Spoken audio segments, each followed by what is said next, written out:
This is James Vanderbeek, and you're listening to It's Eric Nagel. Segment 2 of the show. Eric and Jordan here with you, talking about television, movies, streaming updates, all the news that is fit to print. And of course, we start segment 2 talking about things that we've been watching, we've been enjoying, maybe even playing. Jordan, what do you have? I was going to say, as far as watching goes, it's been kind of a weird week where I haven't watched anything. The only thing that I really sunk any time into, much like most people in the U.S., was the Super Bowl. And I got to tell you, that was boring. It was so boring. Like, I think there was like 4 or 5 field goals. The Seattle Seahawks ended up beating the Patriots in just disgusting fashion. It was a boring game. The commercials were terrible. There was very little that wasn't already released a week prior. Nothing really stood out. I think I like the Jurassic Park one, probably one of the better ones. I know you and I were talking about like the tearjerker ones that they were trying to elicit some kind of response. But overall, this was that realtor one to the sad version of "Won't You Be My Neighbor?" Right, like that kind of got me. Right. You know, I mean, it was Clydesdale with the eagle. It was emotional until the dog disappeared, and now I was like, now I'm invested. I didn't care about the kids crying, but now that the dog's missing, I'm all in on this. You're like, I gotta know. Yes, the Budweiser thing with the. I swear, I think that's an old ad. It could be. Well, they're celebrating their 150th year. I think it's their 150th anniversary. Anheuser-Busch. It would be smart of Anheuser-Busch to bring back all their old ads. Doesn't matter how all the old ones. Yeah, because there's ways of reformatting the standard definition into the HD stuff now, like you blur the sides or something else. You know, things on the side that say Budweiser while you show the old ads, but go back and do the old Clydesdale ads, go back and do the old celebrity ads, the Christmas, all of that. It's 150 years. Bring out your whole archive of that stuff and do it. And it would go off like gangbusters because it's like, well, it's not going to attract a lot of the new audience. Fuck the new audience. You have so many other things going on for not for the new audience, but for like the newer consumers, newer clientele. 150 years, cater to some nostalgia with that. It'll go big. Nostalgia's huge for everything. Yeah, so if you come back with all those ads for the year, you should definitely do that. Right. Yeah, the horse and eagle thing. And what was the guy? He was sitting there like this, and he's like, "It's sure dusty out today or something." He's like, "You crying?" He's like, "It's dusty outside." Yeah. It's like, oh, even the farmer still can't be man enough to cry. Or the other farmer ad for Lay's potato chips. Yeah. A product usually I'm not in favor of, but when he's talking about he's handing over the farm to his daughter, and she's like, and they're reflecting back and forth. So she grew up on the farm, learned how to do all of this stuff, and she's like, "Well, before you go, how about we do it one more time?" And he's thinking about it, and he realizes he just can't physically do it anymore. And he just kind of puts the keys in her hand and does that thing where you put your hand on top like that. He goes, "It's your farm now," and she's like about to cry, and they walk away, and they're like, it looks like they're going to put some kind of equipment or something into the barn. As they walk in, it's a big surprise party for like family and town people and other farmers and all that shit for his retirement. That one was very emotional. I was like, that's a good ad. That's pretty good. I was amazed at people. I was amazed at people having outrage for a lot of different things with the Super Bowl. But when you see people that were getting outraged over the emotional stuff, it's like, oh, I'm sorry. It made you feel something, didn't it? Yeah, it's just people want to complain about everything, which leads me to the Super Bowl halftime show. Who cares? Let everybody have their fun. I didn't think it was a bad halftime show. I barely speak enough Spanish to understand everything. The beat was fine. It was entertaining. Pedro Pascal showed up. Jessica Alba was there for some reason. Just people were there having fun, doing their thing. I didn't care one way or the other about any of the political stuff or why everyone was so pissed off. I thought it was fine. No big deal. Because like I said, people are like, well, it should be in English. I was like, who cares? Why? I don't know. It should be an American. I was like, he's American. You've had that whole thing about fucking Rolling Stones from England doing the goddamn. You had fucking U2. Exactly. Doing this thing. You had Rihanna, who's from Barbados. Like you're saying, it's like, oh, this is America. Like a lot of the shit that was putting out there was just, I don't get what you're getting. All right. If you're upset with his stance on the current point of view with immigration, whether you agree with it or not, you can at least go, okay, I can see why people are upset. They're on the different side of the political field with that. But this is an American. He's from Puerto Rico. they're American. This stuff, it's not in English. All this, and you sit there and go, you're just nitpicking at this point. You're really trying to find. I'm not a big Bad Bunny fan. I mean, I knew him first from his appearances in WWE before I knew his music. Yeah, I didn't know of him really. I heard a lot of his songs. Yeah, I don't know I remember very little Spanish. But, it's fine. I don't care. There's been plenty of other songs that I listen to K-pop shit, and half the stuff's in Korean that I don't know what. I don't care. I don't think he's that great of a. I mean, he seems like a good performer, but I don't care. His music is not. It's not for me. For me, right? And that's fine. It's not for me. I'm not the one saying what you got to cater to me on this shit here. He's very well beloved. I thought it was kind of cool that he brought the whole thing in where he's like, "Oh, here are all the countries that do make up America," and everyone. This isn't America. Well. I mean, whatever. It's semantics. It's Estados Unidos. It's fine. The one thing I can honestly say that see people getting upset. I know Giddles had sent us that article, and he's like, "This is ridiculous that the FCC is looking into the performance and all that stuff." Just won't let him be. Yeah, but here's the thing, and here's why I was like, "This is something that you could be upset with." You want to get upset with the big booty Latinas dancing and whatever, grinding and all that other shit. That's not, that doesn't matter. We saw when MTV and Pepsi were running the halftime show and half the shit they were getting away with. Like when Nelly performed in that montage with Britney, with Aerosmith, with all that stuff. Like there's a lot of shit going on. What I can see being upset about or being outraged about, even though I don't agree with it, I can at least understand it, is if the content in Spanish does violate, because it was broadcast television. It's still bullshit, but like when we're on the radio, we have to adhere to the FCC rules. We can't curse. We can't make overly graphic descriptions of violence, of sex, of certain things. There's rules, there's laws in place. Do I agree with them? No, I don't. But it's the law, and I had to work around those restrictions almost my entire career. If it violated something like that, then okay, I see where you could be legitimately upset with us. But because this thing that might be legitimate has been so overwhelmed with all the other bullshit around it, like this doesn't even matter anymore. But this is the one that should matter legally. That part should matter. And it will. If it turns out to be something, it'll be ridiculous because of all the negative attention around all of this now. That should have been the thing to be upset about, not all this other bullshit. This doesn't matter anymore. None of this matters anymore. And the Kid Rock thing, I laughed because he had a Milli Vanilli moment, and I don't hate Kid Rock's music. You say what you want about his politics and everything else. I don't mind his music. Ba with a Ba, Cowboy. He has a song called... it was a take on Fleetwood Mac's secondhand news called Wasting Time. Well, all summer long is a little schlocky, but I know. But anyway, he came out there and the fucking backing track or the whatever was not in sync to what he was doing.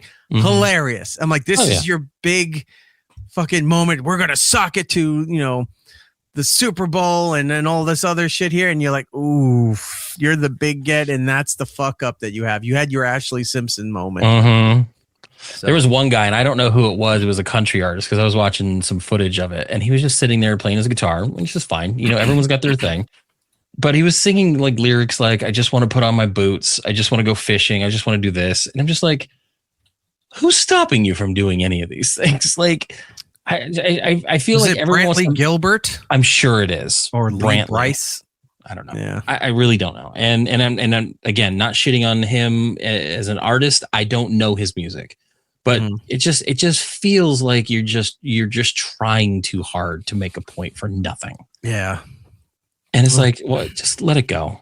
And it's not even like in the times of where, if you lean heavily, whatever, if you lean heavily in either direction, but if you lean conservative, you lean liberal, whatever. But if it came down to something that was less escalated, but points like the right believes this, the left believes this, and you're arguing over a political stance kind of thing that has some basis on either side, that's one thing. This was so fucking blown up to be, it's like, it's not even rooted in reality. For where you legit can have arguments competing against each other over valid points from each side. it was so preposterous that I was seeing people. It's like, this is an embarrassment to the country. Americans should feel embarrassed and all this stuff. But why? I'm not embarrassed by it. I don't give a shit. But I will say, I'm hoping more shit like this happens because eventually that's the powder keg. Mm-hmm. This ridiculousness, not based in rooted issues, blowing up, and then the whole thing collapses, and then you got to start from the bottom again. It's like, well, we need to argue over the way finances are held here. We need to be more fiscally conservative. Well, I think we need to invest more in humanitarian aid. Go back to that. Go back to the basics. Yeah, we're not there anymore. All this I don't want to hear who you're voting for. I don't want to see whatever hat or t-shirt or bumper sticker anybody on either side are wearing. Let's go back to being shamed into what we're doing and do it behind the scenes. And let's fucking have some fun around here for a change. Right. I'm just tired of this shit. Yes. Speaking and I bet if the football game was more exciting and more enjoyable, there'd be less focus on the halftime show. Right. Now, a lot of people were happy that the Seahawks won, and rightfully so. They were the better team. You saw it early on. That I'm like, all right. And they hadn't won in a while, so I'm always, if my teams are not in whatever competition, and you're like, they're the long shot, you kind of pull for the long shot on that stuff, right? So happy for them. But outside of Seattle, no one nationally gave a shit about the Seahawks winning. Nobody gave a shit. I mean, they would give a shit if the Patriots won because they had a long record, but they were all kind of laughing like, the Pats lost. And then that was like a day, and then it's gone again. Like no one gave a fuck about that Super Bowl. Yeah, it really was nothing. Obviously I had no dog in the fight with this one, but like, I just feel like both teams were just kind of like, how'd you guys get here? Yeah. I don't know. They squeaked by. Anyway, yeah. Burning them, but Super Bowl 61. We're going to wait till Super Bowl 58 plus one. Get it? Get it. 58 plus 1 means 69, which is a sexual reference. Oh shit! It's not 6'7", 6'9". I don't know what that means. Why would it be 6'7"? I don't know. Go ahead. The only stuff I've been playing is I've been getting back into Overwatch. They launched their new season this past Tuesday. They kind of did a full reset. They dropped the 2 from the title, added about 5 new characters, kind of revamping, trying to right the ship. Yeah, I wanted to ask you that. Why'd they drop the 2 and call it season 1? It's kind of like more of a rebrand. Like, I don't think they should have made an Overwatch 2 because there was nothing wrong with the first one. What they should have done what I'm playing another game, Destiny 2. And what they've done is we're going to build on the first game and just make it a platform where we're just going to put DLC for these big campaigns and build on this game. Building a world that should be updated rather than... That's it. Yeah, exactly. Fourth version of a game. Mm-hmm. Yeah, you don't have to put a 3 or a 4 on there. New games now. So I think that's what Overwatch is kind of pivoting to where it's like it's just Overwatch, and then we're going to add new seasons. Overwatch still up to play? No, they had to they shut that one down. Okay. So I was going to say, are they going to absorb the first one? But I mean, they could absorb the first one. Well, they brought over a lot of the maps and the modes and the characters and stuff like that. And a lot of your, like, if you played the first one, a lot of your downloaded stuff carried over. Like, it's fine. I think they were seeing a lot of pushback from that Marvel Rivals game where they were putting out a lot of updates and new characters, and people were seeing like, okay, well, this game just came out and they're doing what you're doing, but slightly better. What are you doing to fix that? And so I think this is their way of trying to right the ship, kind of add more narrative into the seasons, and give people kind of what they want and do more balances and stuff like that. I've never had a problem with Overwatch. I play with the kids all the time. Like I play probably, every night with the kids. I even saw Giddles is popping in here and he says, I like all the new Overwatch characters.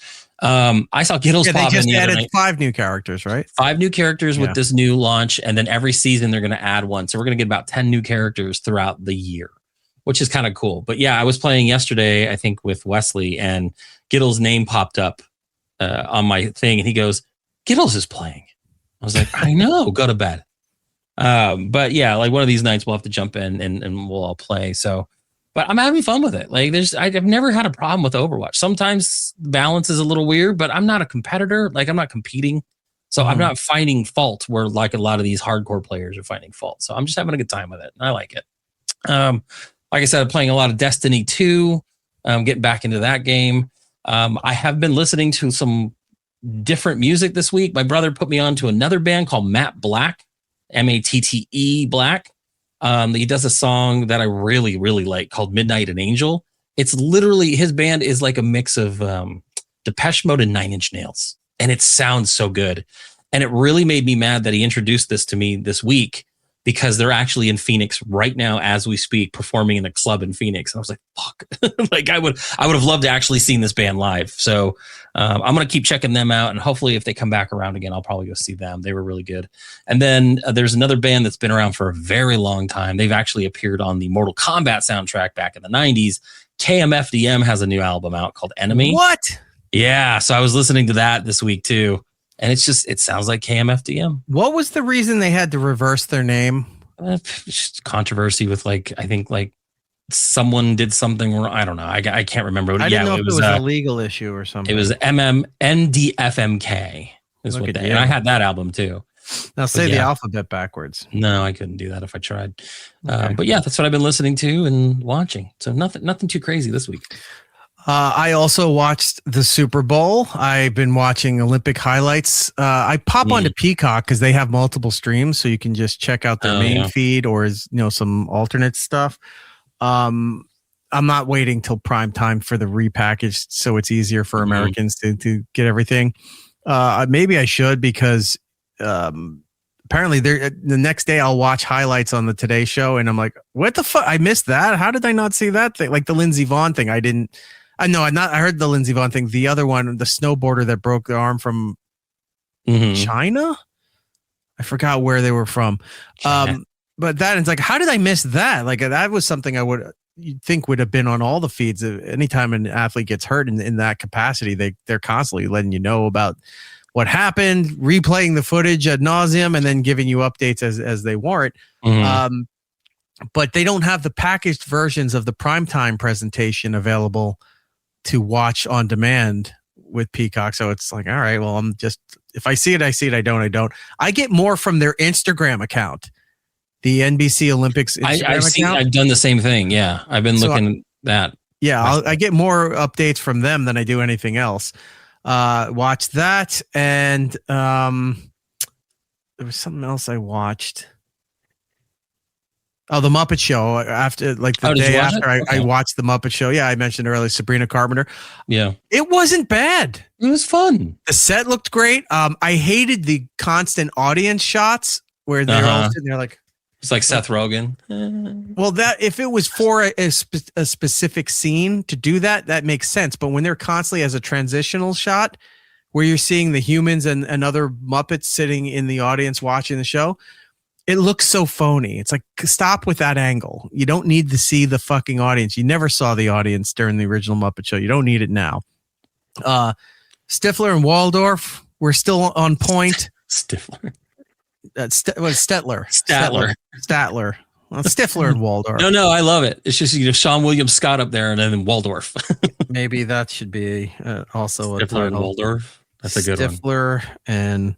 I think the voice for Kermit feels off. Like, obviously, you can't capture the same, Jim Henson voice. I feel like they've had better voices throughout the years. This one just feels like the new Kermit is terrible. A deeper tone.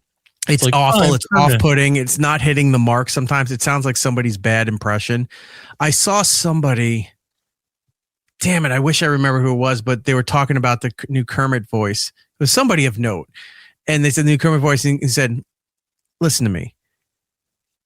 Deep inside all of us, we all can do a decent Kermit impersonation. Seriously, we can all do a really good Kermit. Yeah, no, yours isn't that good. No, I'm kidding. Oh, come on. They all can do that. And he goes, frog. Anybody, that's actually really good. Right. I do a good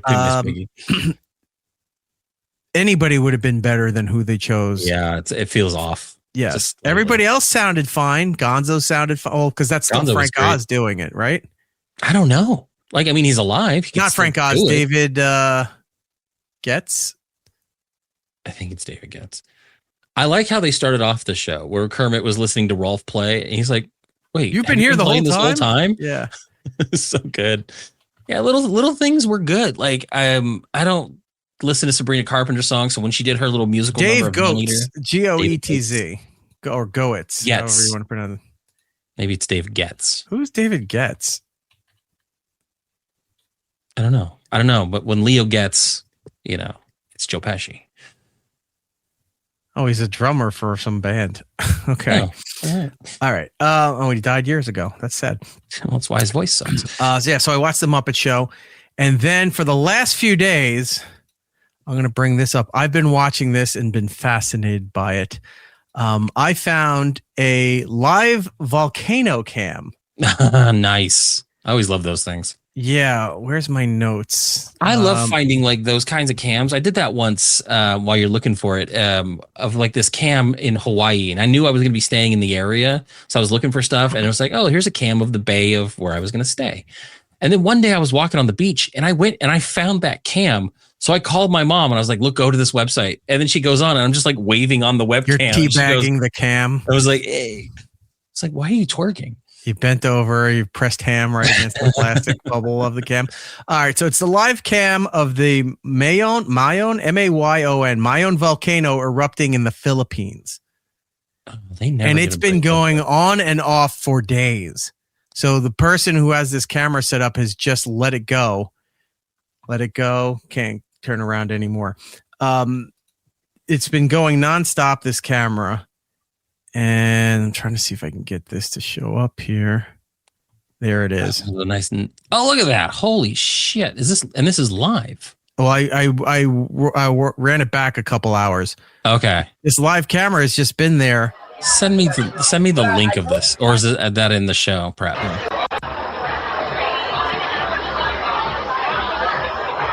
No crowd reaction. I was trying to see if there was a crowd reaction. But yeah, for days I've been watching this thing. And you'll see cool. Some explosions, then it settles down, and it's so high up. And it's in the Pacific. You're just seeing clouds cut through the mountain range. So half the time you're just seeing the base of the volcano. You're not seeing shit. And then it rains, and then during the day when it erupts like this, a little later on you start hearing all the ash and stuff is shooting down, hitting the camera and other things down there. You see it hitting you hear it hitting buildings and cars and stuff. That is super cool. Yeah. Do you have the link in the show prep? I do not, but I can send it to you. Yeah, send that to me. I want to watch that. That's pretty cool. Yeah. That is wild. I love this stuff. While I'm working and doing other things, I just look over and if I catch my eye, I'm like, oh, it's erupting again. I'm just watching a volcano erupt live from halfway around the world. So that's crazy. Yeah, it's a lot of fun. Yeah, I'll definitely watch that. That's cool. And, I love that kind of stuff. I think that has been it. Oh, yeah, I went. This is something dumb. So apparently a video shows up. I'm not good with TikTok in the sense of organizing my timeline and everything. Mm-hmm. It just shows me random shit because I don't follow enough stuff for it to give me a good algorithm. It's always a friend of ours who's constantly upset and complaining about something, or videos of Frank, or videos of cop stuff, or people. You see a lot of videos of Frank, right? So, on the main page there, when it opens up, if it doesn't go to the shop feature, which pisses me the fuck off, I'm not using the shop feature on there. It goes to the main page, and it just constantly is showing me people who are live streaming, right? And I've seen that a lot. None of this stuff is people I care about because it's not my friends list; it's something else. So going through there, and a dance trend came up, this video, and I'm listening to the music, and I go, well, this whole thing's kind of stupid. I go, what song is this? So I'm looking through the comments. There's nothing. I'm listening to it, and I kind of hear some lyrics. So I try to search for the lyrics, and nothing is showing up. And then I find another video off a hashtag that's using the same song, doing the similar dance trend, whatever. And somebody says, oh, this is the name of the song. This is the group. I'm searching it. The group doesn't exist. And the song is showing up to some some European rapper or something. Mm-hmm. The same title. I can't find this fucking thing. And I go, why? And I spent, I don't know how long going down a wormhole now I'm playing it into Shazam, and Shazam's telling me, you know what? My Shazam has a history, right? should be able to tell me. Yes. So this is the song that it says it is. The song was called You Know La, L-A-H, by a group called MMIN Stars. Right? So I go look this up. There's no record of these people. It says find it in Spotify. I go to Spotify. They don't have it. Very rarely I find traces of this MMIN Stars, whatever. You Know La is again some other rapper's song. I'm going crazy. I'm like, how does this not exist? We're in a time where everything cross-references. How can I not find it? I'm like, do they have this wrong? I'm looking up lyrics. The lyrics aren't showing up, and they're showing up for like this. Part of the lyrics are showing up for, remember the Ronettes with Ronnie Spector? For Be My Baby? There's like one of the lines that I'm trying to find is in that song. And I'm like, this isn't the song. And so I'm going crazy. By accident, I find because now I'm not finding a lot of videos, but I found out it's like an old dance trend from like 2021, which is ancient history on the internet now. Oh yeah. And I'm trying to find other videos like this, and there's not a lot of videos. I don't know if people are embarrassed and deleted all of them off the internet. I don't know, or it's labeled wrong. Something's afoot. So I have no choice but to go through comments because I'm like, somebody here is going to say something. And then somebody does. And they're talking about that song or what have you. And I'm like, people keep saying this. I don't see it anywhere.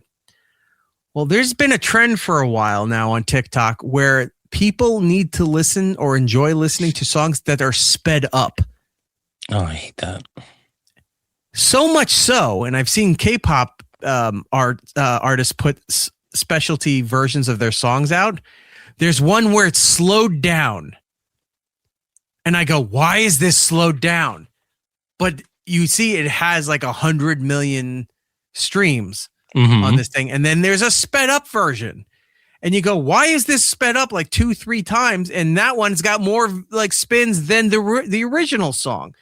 Now, look, we're from, or at least I'm the kind of person that will play a podcast on 1.5 speed just to get through it, because sometimes shows I can't do that. That's so weird. A bit long, right? I've conditioned myself for this. I don't get the sped up song. And apparently it led me to Lady Gaga. Now, this isn't the song I was looking for, but Lady Gaga had a song that was in the Wednesday show, obviously the Dead Dance, right? But she had another song that was called Bloody Mary. Now, there's a version of Bloody Mary, but then there's also the TikTok remix called Bloody Mary. And it's the same song, but sped up. And it sounds like a different song. So I don't know why the fuck this is a thing. But the song that I was looking for, apparently after 40 something minutes of dissecting all this, is a sped up version of a different song. Now I found that song.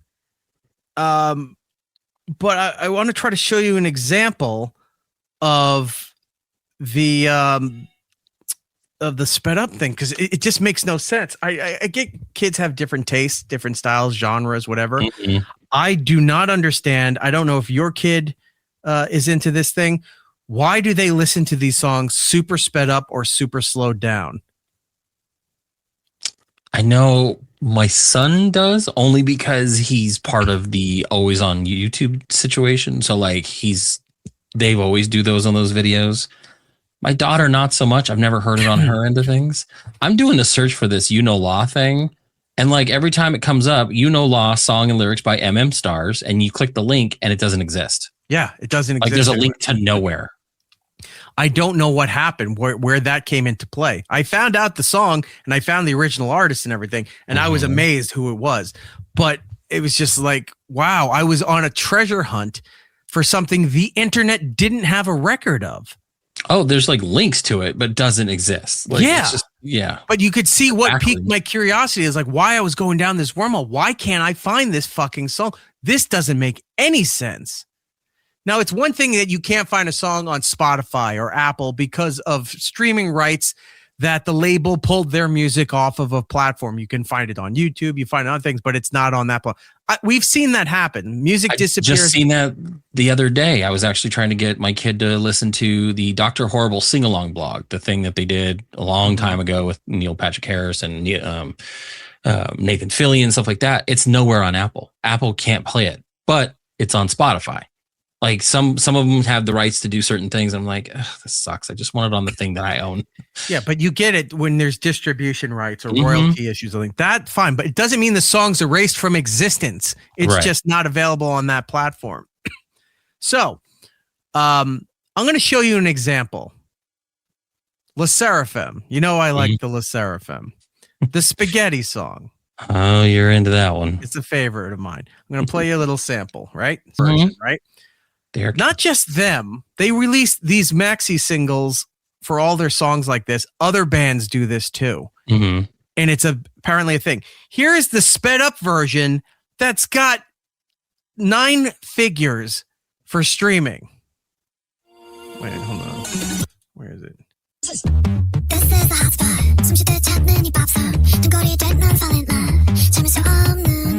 This is an official release. That's terrible. Right?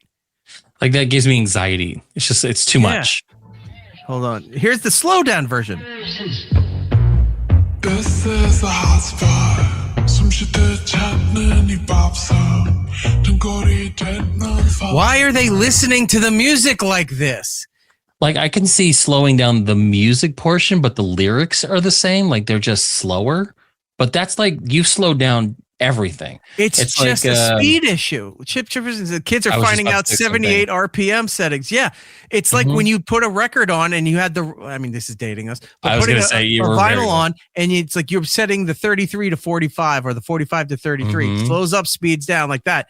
That's by accident because the last one you played was a 45 and you didn't realize to flip the switch now that you're playing a full LP, right? They're selling the singles this way. That's so weird.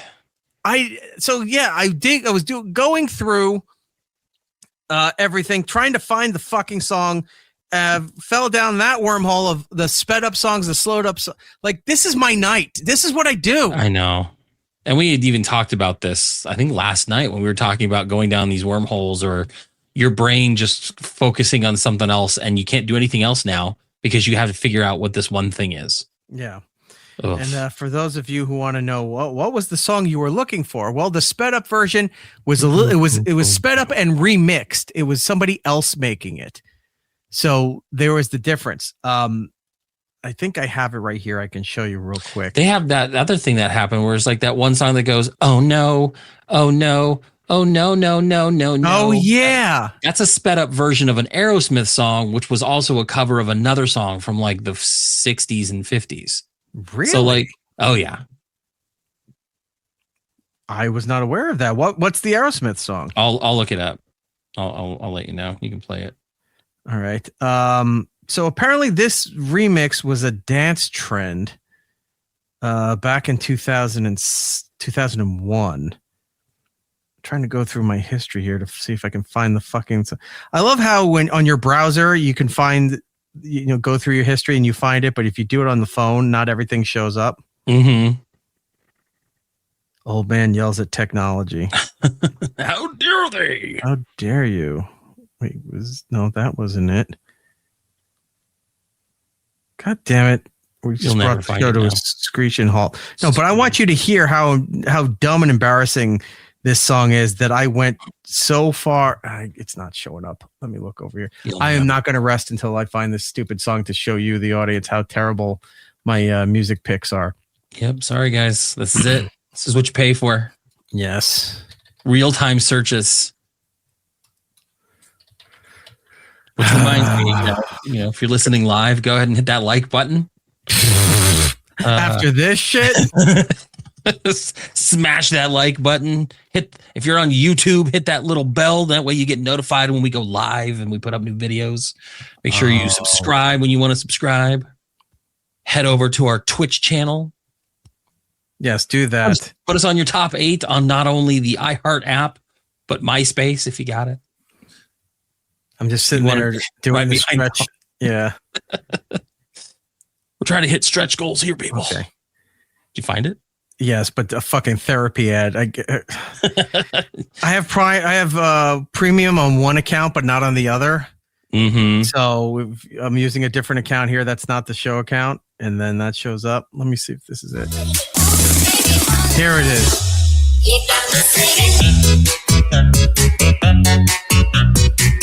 So the song, it's like a little earworm thing. It sounds like something the Muppets would do, or like kidding. Right. Like, why was this song trending? I go, and so piqued my curiosity. I go, what is this?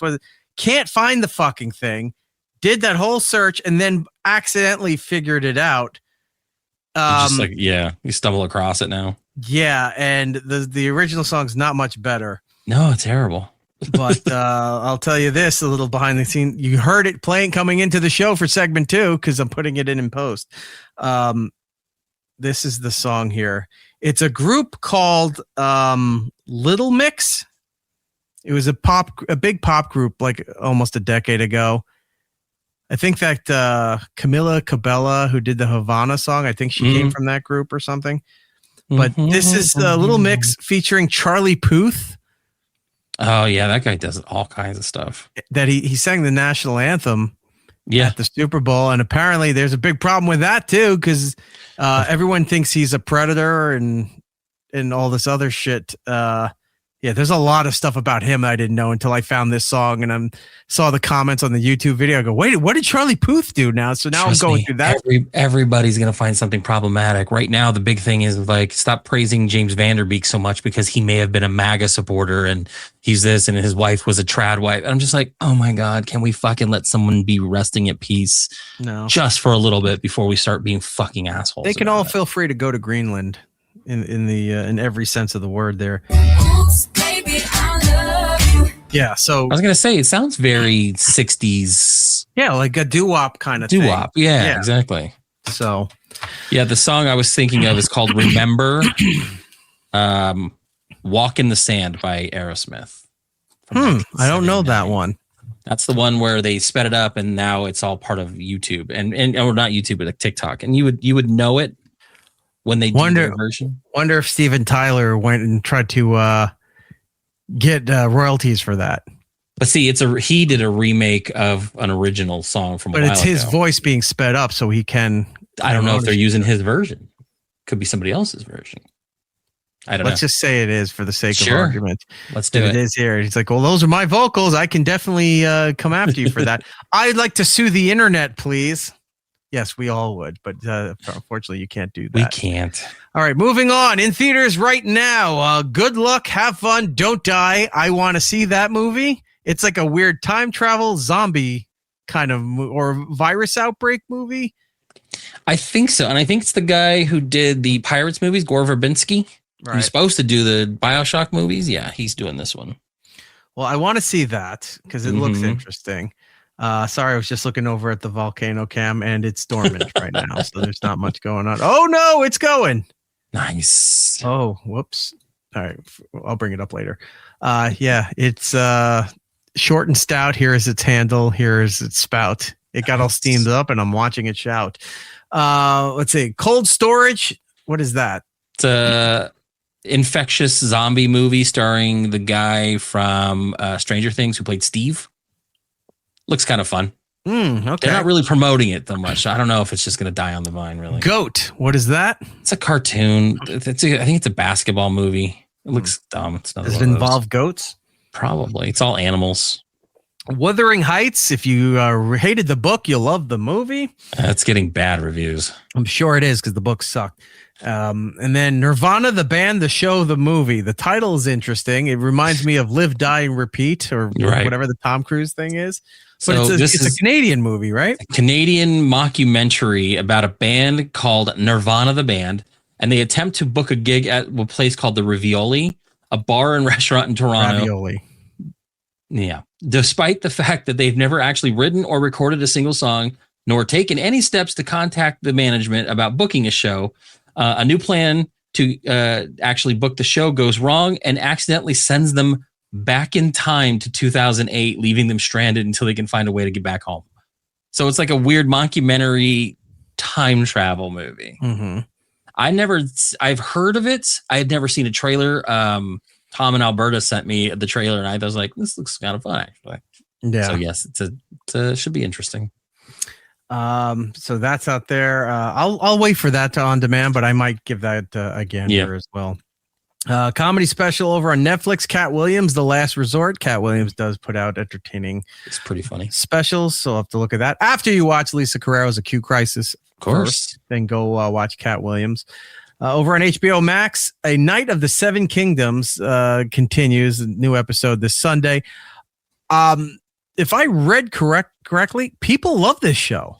I'm seeing a lot of good reviews as it progresses, and like this last episode, like people really, really did enjoy. So I have enough episodes now where I can just kind of watch it and binge and catch up. So I think I'm gonna do that and check that show out now finally. Disney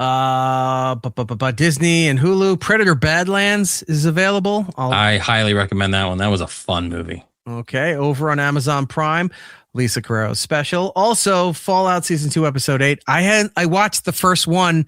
I meant to go watch it again, the rest of the episodes, and then I said, let me watch The Muppet Show first, and then I forgot to go back to Fallout. So I have a lot of Fallout to catch up on.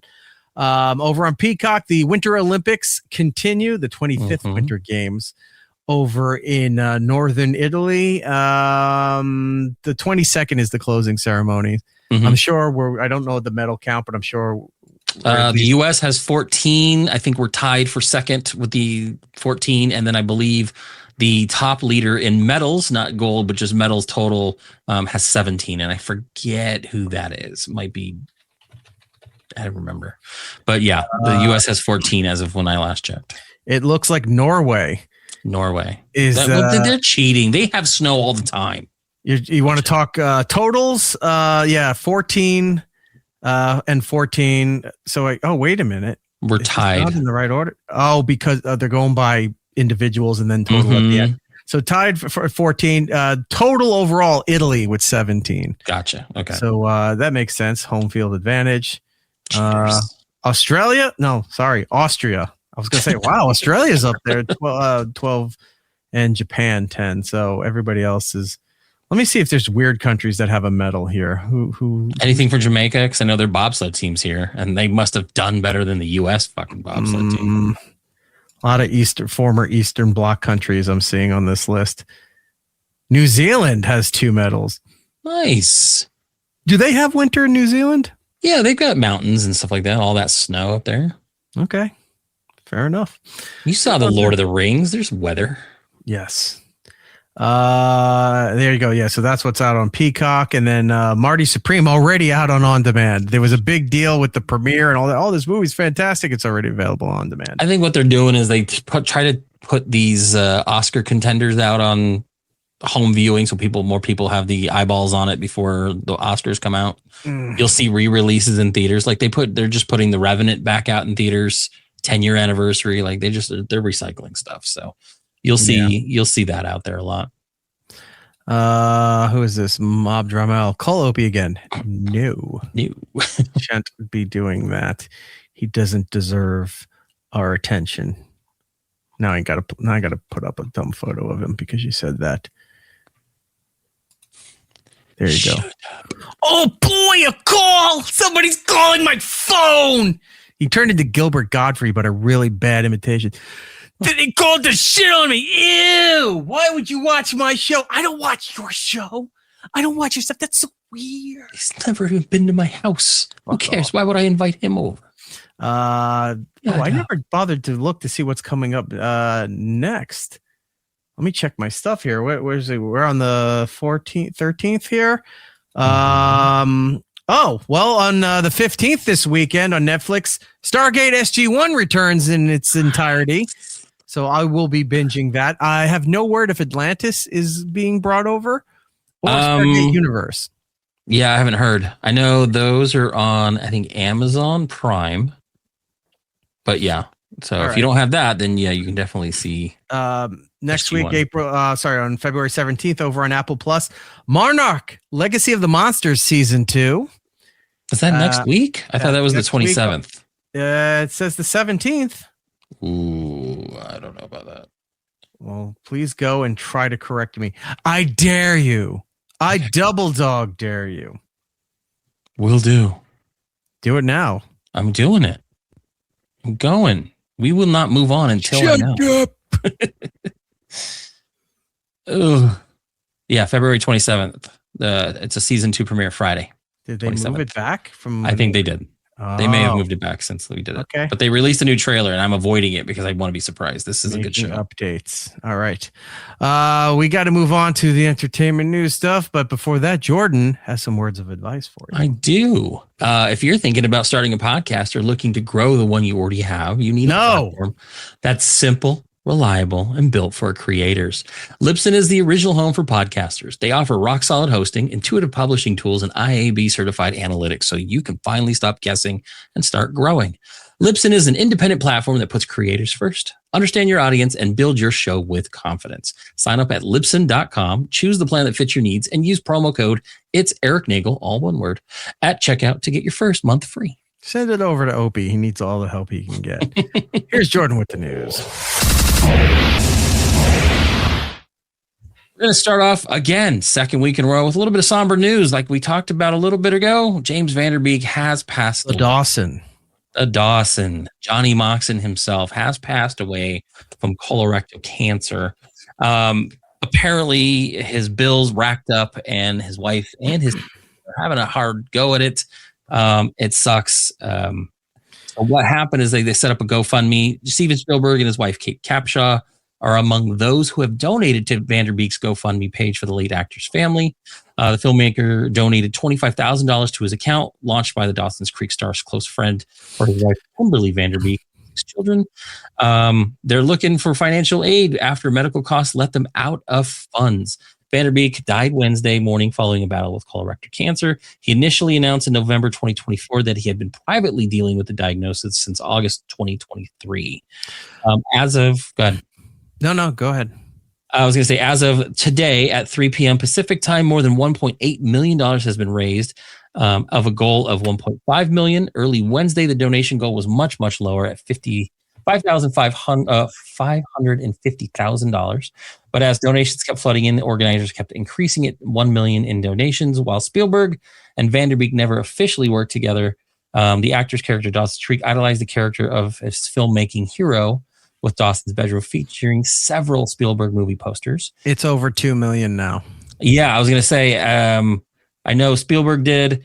Wicked for Good director John M. Chu spent $10,000. Zoe Saldana, under her married name Zoe Saldana Perigo, is setting up a $2,500 monthly donation. So she's going to keep that running to help out. But yeah, people are really coming. I'm seeing some anonymous donors here. Like one of this is $30,000. Yeah. They don't list their name, which good on them. Yeah. Good on them for doing it that way. Yeah. And I think that's good only because it just makes it less about you and more about the cause. So, Godspeed to him. I hope this helps his family out. It sucks to see. I know there's somebody out there. They're like, why would I donate to a celebrity? They should have, they have millions or whatever. Yeah. Even if they do, when you get into a medical situation that's ongoing like that, medical bills can just zap your entire fortune. Well, and then if he hasn't been acting, that means he's most likely not getting SAG-AFTRA medical care. Like, you've heard actors take a quick gig, like, who's Mayim Bialik. She quit acting for the longest time. And the only reason she took the role in Big Bang Theory was to get back on the SAG-AFTRA insurance policy. Mm-hmm. She didn't think it was going to be that big of a deal. She took the thing just to make sure her kids had actual insurance. Ended up blowing up, and now she's back into acting. But that's not what she was really intending to do. A lot of these actors, they're not. They have to pay for insurance just like everybody else, and it gets fucking expensive. So this is not new, really. But I was just coming from the point, it's like, celebrity aside, because like whenever a celebrity or famous person has a GoFundMe, everyone goes, fuck them. They have enough money. Why would I donate to them? And that kind of thing. This ain't the kind of thing. It's not like this is, the money can put you in debt with medical costs and things of involving all of that. Like, I don't think he was in hospice, but Yeah. So when you donate to that kind of money thing, it's more of helping ease the medical debt and help the family. He had 6 kids. 6, yeah. So, they lost their dad and they're kind of fucked right now financially until they can figure some things out. So it is one of those times where it is a good idea if you want to donate. You don't have to, but you can't argue it saying, "Oh, I'm not donating to a celebrity." It's not that kind of situation. So, yeah. R.I.P. to the Dawson. Yeah, Godspeed to him. Jason Momoa has been signed to star in the Helldivers video game adaptation for Sony. Justin Lin is directing. They're shooting for a fall of 2027 release. The game debuted back in November 10th, 2027 is when they're actually going to release that. Again, I'm mixed on this. I know we reported on this before. Justin Lin is basically saying we're going to do my version of Helldivers, which always scares me because we all saw what they did with Halo and where people thought they knew better and they don't. Follow the damn script. Go with what the video game is. Give us what we liked about the game in a movie, and I'm fine with it. I'm kind of getting tired of seeing Jason Momoa and shit. Like, he's become my version of Pedro Pascal, where it's like, all right, you were all over this. You were in a Fast and Furious. You're kind of a caricature of yourself at this point. He might be the gun for hire. Like, his rate might be lower. Why he's getting a lot more acting work than, I mean, I don't know what Batista's level is, but apparently I have it. It's on my list. But I saw that movie, said if you like those old 80s, like Lethal Weapon top movies, it's like that. It's good. It's worth seeing. Jason Momoa is kind of goofy, but he seems easy to work with. No one seems to have a problem with the guy. So his price point might be lower, and that's why he's getting a lot more work. Yeah. Which, if that's the case, you can be overexposed, but you can't fault the guy. It's like, well, we hired him. Why? Because he was a lot cheaper than that person, and it still made sense. So good. I don't want this to be a Doom situation where you're like, oh, we hired The Rock and we're going to make the video game adaptation of Doom, and it ends up being shitty. You know what I mean? Like, I mean, and Jared says this, what everybody's thinking. Helldivers is just Starship Troopers. I mean, it is, but I didn't think Helldivers was big enough a game to warrant a movie. It blew up. No, I knew it blew up. Like, the first game, nobody gave a shit. Helldivers 2 was the one that blew up. Mm-hmm. But I mean, if this is the path that they're going, we're going to see an Arc Raiders, whatever that game is right now. Something will show up in probably 28, 29, 30. Maybe. Which, by the way, should I be playing that game? Everyone seems to be playing that game and loving it. I think if I'm going to buy a new game right now, it's going to be Dispatch. I know we had talked about it last week. That does look fun. And I've been looking at it, and I charged up my Steam Deck, and I'm just looking at it. I'm like, I think I'm going to get that. So I'll probably get Dispatch before I get Arc Raiders. So, okay. But speaking of video game news, I know we were just talking about Helldivers. Sony's State of Play was today. They announced a lot of things coming. They announced a lot of surprises. This is the quick rundown of everything that they kind of put out. God of War, Sons of Sparta has been announced. It's a 2D action game. It's a prequel to God of War, and it's out now. This was one of those shadow drops where they're like, hey, guess what? You can play it now. Go buy it. Wonderful. So they got that. And they also announced a God of War trilogy remake. It's in early development, so we're going to be seeing a remake of that. John Wick video game is in the works. There's some alpha footage out right now. The project is described as a mature audience third-person action game that will be available on PlayStation 5, Xbox Series X and S, and PC, so probably Steam. They were saying, we are collaborating closely with Saber's dedicated team to develop a game that captures the unparalleled action, brand-defining fight choreography, immersive world building, and authenticity of the films. So that should be interesting. I know they did a John Wick top-down kind of isometric view type of game. That was okay. I think feedback rolling in your Cadillac. Exactly. And then you like this. Once it's back out in the shop, John Wick appeared in Fortnite. I have that skin. You'll need to get it. It's really fun. I have not purchased it yet. I'm still haggling with myself if I should buy Arnold Schwarzenegger's Terminator. Nice. I'm really debating on it. And now that Jason's available in the Fortnite store, I'm thinking about that too, because that might be fun. We'll just play all day tomorrow just as Jason running around killing people. Imagine they have, how they give you alternate versions of a character or something like that? Like if they had it with or without the mask, like if you had his bloated face from the lake. Right. I wouldn't even want that one. I would want the colorized version of the old Nintendo, where it was like the weird purple and the one Necker color. makes, the purple and blue for the nightshade. Yeah, that would be cool. That would be cool. Marathon is getting an open preview weekend starting February 26th. Marathon is going to be a remake of an old Bungie title from a long time ago. I used to play Marathon back when we would do like LAN parties where you'd hook up all your computers together. Nerd. I was in journalism, which again, nerd. And we would take all the journalism computers, and instead of actually doing our work, we would play Marathon for like the entire hour. And I love that game. I'm not totally sold on this game yet. I'm going to do the preview weekend and see how it looks, how it feels. I mean, obviously they've changed a lot. Bungie has done a lot of good things. I love Destiny. I obviously love Halo. So we'll see how that works. That'll be February 26th. I was looking to see if that new God of War game was on Steam. It's not. But the front page is they have a big Capcom publisher sale going on there. All the Street Fighters are at least 50% off. Nice. Mega Man Complete Pack 65% off. Mega Man's hard. Like some of those old like, pixelated ones are pain in the ass. Oh, they're so like Mega Man 2 is fantastic. I love those. I love all the music too. First game kind of clunky, but that's just I guess they really did well with the second one. Second one is where they had more the energy canisters or whatever to power back up, and then multiple. I think it was 8, right? Villains before you can fight Dr. Wily. You can do like Leaf Man, Cut Man. You had to do them in an order so you could beat them faster. Right. Resident Evil stuff's discounted right now. DuckTales, $3. Do it. I've got it on my Steam Deck. It's great. I was playing it the other night.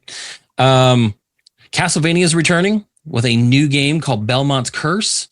That looks pretty good. There's a sequel to a game that I really like called Kena Bridge of Spirits. It was an original IP back when the PS5 first came out, probably like within the first year. They're doing a sequel to that, which looks really good. Ghosts of Yote Legends is a new co-op DLC coming next month. Ghosts of Yote is something I still need to play. I love the first game. But yeah, that one's good.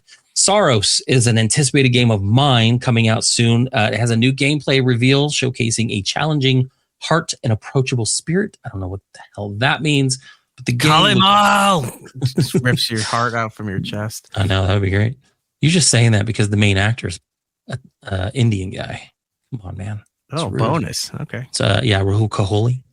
Rayman is getting a faithful remake, and that's going to be out tomorrow for all those Rayman fans. I know last week we were talking about 007 First Light. It looks like it's still on track for a May release, and it still actually looks really good. I'm kind of sold on it. Death Stranding 2 that came out for the PS5 and I think only for the PS5 is actually heading to PC this March. This was a surprise for me because I actually just bought the remaster. Legacy of Kain is back with a new retro platformer, and a new Legacy of Kain Defiance remaster is in development. I love the old Legacy of Kain and Soul Reaver games. I don't know those. They were on the PlayStation and they were awesome. So looking forward to those. Metal Gear Solid 4 is finally getting away from just being on the PS3. And it's coming to PS5 this year in a new pack where it's going to have a couple different games, including, I think, a Game Boy Metal Gear game that came out. And then a game called Beast of Reincarnation is getting an August 2026 release date. So a lot of video game news. I know last week Nintendo put out a bunch of stuff. It's a good time to be a gamer. I think this year is going to be awesome. Can I point out something else too? Remember we talked about how they were going to remaster and re-release the Disney Afternoon collection? Mm-hmm. It's available on Steam. Yep. 85% off. No, I think that's not the newest one. It says remastered on it. Yeah, but because then over here it says DuckTales remastered. No, they did a Disney Afternoon pack once before, and it had some games. The one that's coming out has more, and the physical release comes with Pogs. You remember Pogs? Alf is back in Pog form. Oh, you're right. Look at this. It does look like. All right, never mind. That's not it. But that's okay. Get that one in. It's fun. Yeah, $3. Why not? I know. Fantastic. And one more video game news. Crunchyroll, the anime streamer, is actually launching original video games following the price hike. So they're like, hey, we're going to give you more for what you're paying. So okay. Crunchyroll is developing original video game titles under its Crunchyroll Games banner. Full details of these games, which will be added to the Crunchyroll steamer as Crunchyroll Game Vault exclusives, will be announced later this year. The confirmed titles are being made in partnership with Japanese publishers and global developers to create multiple tailor-made games for anime fans. Crunchyroll launched the Crunchyroll Game Vault as an included feature for its Mega and Ultimate fan subscribers in November of 2023. To date, the offering includes more than 80 titles. There's going to be a $2 price increase across all Crunchyroll subscriptions as of last week. Fan tiers up to $9.99 a month. Mega Fan is up to $13.99 a month, and Ultimate Fan is $17.99 a month. And then, that's following last year's elimination of the service. You're already a subscriber, right? I was a subscriber to Crunchyroll for a while. My daughter was into it, and then as she kind of had no time to really watch, I kind of got rid of it. But if she gets back into it, most likely I'll subscribe. Crunchyroll's got a lot of good anime on there, and if you're a fan, it's like if you're a horror fan, Shudder is the way to go. They've got a lot of good content. Crunchyroll's the same for anime fans. So yeah, I really David Boreanaz is starring in a new TV show, and this was weird. They're rebooting the Rockford Files. All right, he kind of would fit the James Garner role, but the Rockford Files was not anything to call home about in order to reboot for the modern era. Right. And that's what's weird about it. So the he signed gruff on gumshoe doesn't matter anymore because technology outdoes good old fashioned. Someone just Googles it. Like, yeah. Oh, shit. Well, series is over. So yeah, he's starring as James Rockford. He'll take on the role made famous by James Garner, which ran from 1974 to 1980. I can't believe that went 6 years. It was a huge show. Yeah, and they had TV movies afterward, back when everything was like Specials, a made-for-TV movie and specials and stuff like that. So he's producing it. NBC ordered the pilot back in January as part of pickups of the network. NBC ordered 8 pilots so far, up from the just 3 last year, and this is one of them. So we'll see when that one's going to be made. We're probably going to not see that one until maybe next year. So we'll see about that. The new Brendan Fraser Mummy movie. Of negotiations. Universal has closed deals for the pair to start in the new installment. So they're bringing back Rachel Weisz and Brendan Fraser. The film is being directed by Matt Benatelli-Open. I've never heard of this guy. When they finally close the deal, they have announced a May 19th, 2028 wide opening. Plot details are being kept under wraps, but it is known that the actors will return to their roles of Rick and Evelyn O'Connell. I like the first 2. That third one was not the best. Was that Scorpion King? Scorpion King was part 2. Part 3 was set in China with Jet Li. And it's like, you would think that Jet Li would be great, but it was just not a great movie. I know that there's another Mummy movie coming out within the next couple of weeks. It was from the director that did the last Evil Dead movie. I saw the trailer for it. It looks okay. There's a lot of rumors that people walked out of the screening of it thinking this is dumb. I'm probably going to watch it anyway. I'm a sucker for horror movies, so we'll see how that works out. Did you watch the trailer for Spiderman Noir today? I did. What did you think? One, I think he looks too old. It's weird. Like his face he almost looks like Clayface from Batman. I was saying the same thing, where it either looks like they overcorrected either in the makeup department to hide flaws, or they've de-aged him somehow a little and made him look smooth in some scenes. Other scenes he doesn't. But I still think he looks cool. Yeah, it's weird.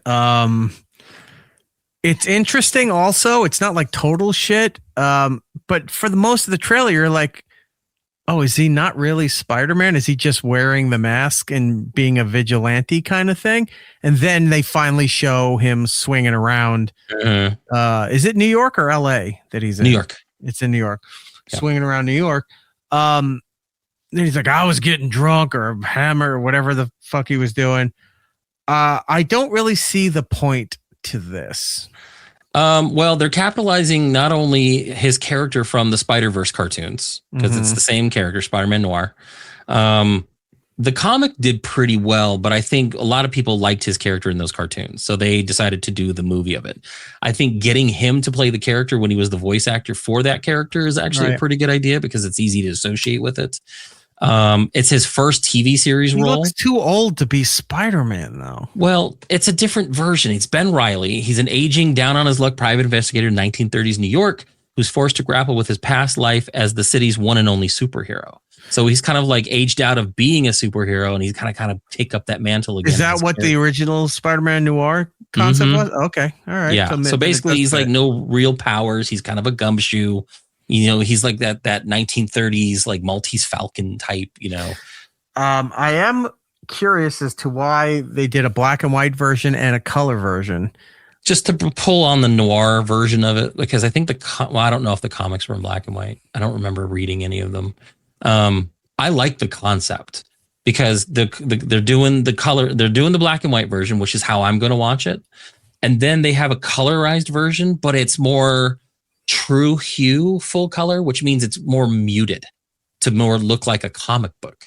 Gotcha. So it's not even going to be like Technicolor. It's going to be, it's almost like when they did like the Turner Classic Movies, but they recolored them. And then they just put their color on there, like they're gonna make it look. Yeah, but remember when they would do a Technicolor or whatever, and the skin would look kind of green or blue, like green or peach. Yeah, it was terrible. I want to show you something real quick. I was looking over. Mm-hmm. Look at this. Ooh, Volcano is being spicy. I like it. That's super cool. Very, very cool. See, that's awesome to see. If I was there, I was like, wow, we just got to witness that. But then my next step is that thing can shoot out hundreds of miles. Where I'm standing and be able to see it this close, I could be dead. Yeah, I don't want to be that close to that sort of thing. I went and visited a volcano in Hawaii once, and I was close enough. Like you could feel the heat through some of the vents. I didn't see any like lava, which was good. But like just the feeling of being that close was already weird to me. Yeah. I would hate to be close enough to see this because, yeah, like the view that we're getting now, you could see it running down the side of the mountain. Whereas that earlier when we looked, it wasn't like that. Yeah. Very cool. Yeah, very, very cool. All right. We'll wrap this up with a little bit of the Exorcist news. Lawrence Fishburne has joined the cast of the new Exorcist with Scarlett Johansson. Mike Flanagan is going to be doing this new one. Let's see if everybody, Diane Lane's going to be it. Chiwetel Ejiofor is going to be in. They don't know who he's going to be playing. They reported the film will tell an all new story. It's not really a sequel to 2023's Exorcist Believer, which did terrible in the theaters. The project is going to shoot in New York City and is set for a wide theatrical release March of 2027 from Universal Pictures. So we're getting another Exorcist from the director who is probably going to remake The Mist, which also doesn't need to be remade. Does not be. I want him to stop doing this because he was supposed to be doing the new Gunslinger series based off the Dark Tower series. And I really want that to happen. And I don't want it to be. The Mist is a great movie, right? The ending, it's fucked up. Movie. The ending, is such a tragic ending. I mean, it is, but there was. Remember, they were talking about the alternate ending.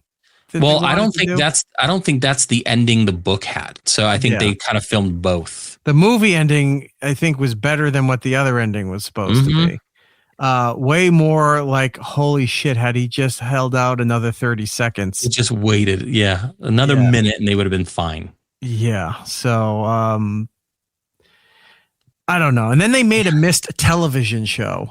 Yeah, that lasted one season, and it was about a girl it centered around a girl accusing somebody of sexual assault, but the town not believing her, and then all this shit came around.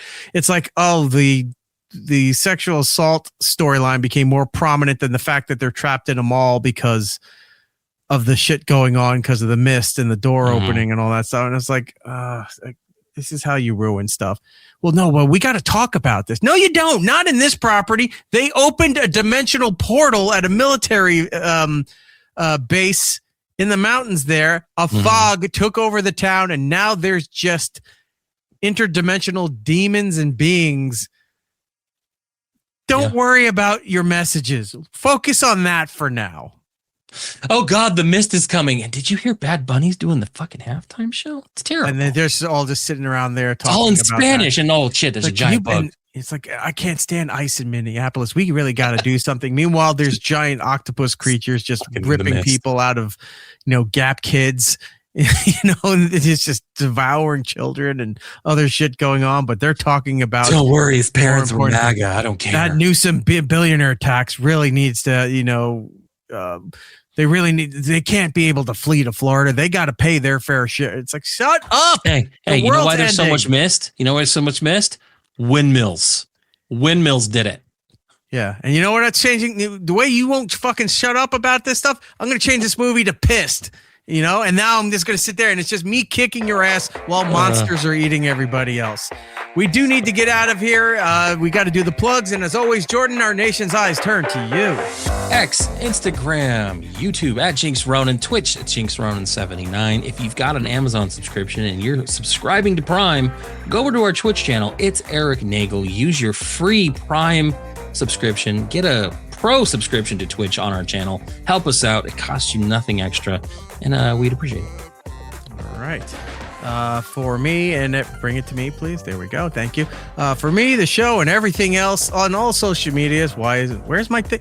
My thing disappeared. Where'd it go? Oh, it moved down here. That's why. It's Eric Nagel across the board and all the social media platforms. If you're listening on the iHeartRadio app, put us at #1 on the preset.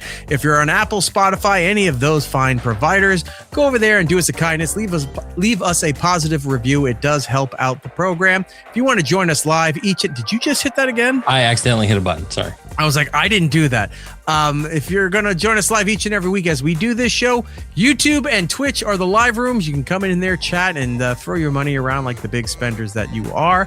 And if you can't do that and you can only watch this whenever you have time, we get it. The YouTube channel is there for you with the episodes, the produced versions of the show, best of clips. We have memberships now that you can sign up and be a part of this show, the channel, where you get bonus episodes, you get past archives, and Jordan and I had a talk. Was it last night or the night before? It was last night. We have a couple other things planned. I'll give out a lot of things brewing. A little bit of a teaser. Love Boat review show. Oh, so excited! Gotta get. Let me tell you how fucked up that show is. I'm glad it existed. But just from the first season alone, like so much amazing shit is going on there that we have to bring to your attention. Like Tom Hanks played I think like a date rapist. Tom Hanks. Yeah. In the first season alone. We had like 8 seasons.